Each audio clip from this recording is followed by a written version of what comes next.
And then, yung infinity pool nila ay nakaharap sa Manila Bay. As in, marirelax ka guys kahit nasa Manila ka lang. Susulit yung pagstay namin dito guys.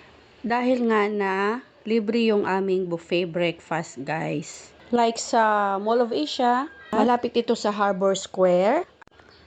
Hello mga ka-food trip, for today's video, maliligo tayo sa isang infinity pool na kasama sa ating hotel staycation dito sa Lime Resort, Manila.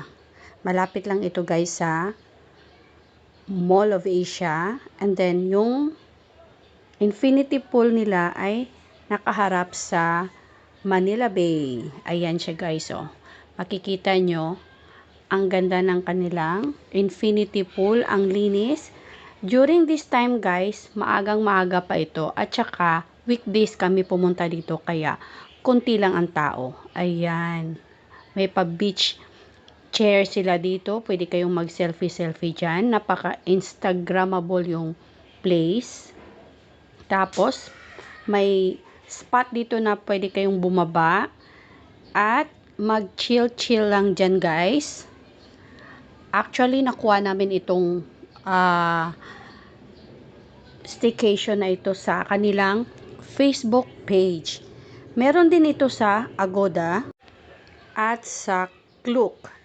Pero kung sa Agoda ka kukuha at sa Klook, walang kasamang buffet na breakfast.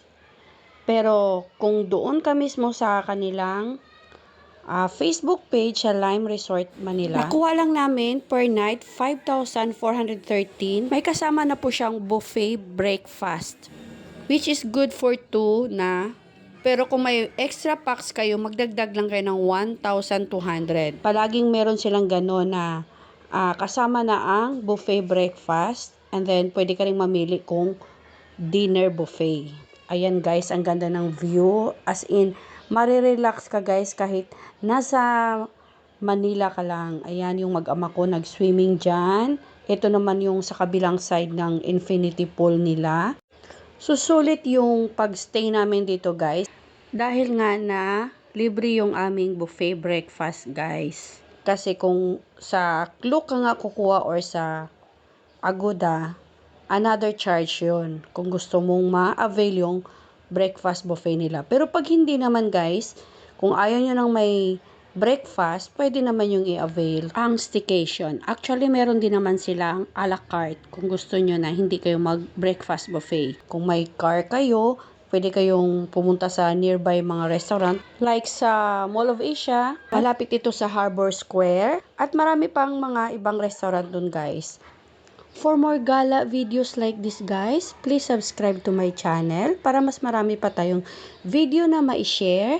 And please click the notification bell para ma-notify kayo pag may bago tayong gala na video. This is Vans Food Trip.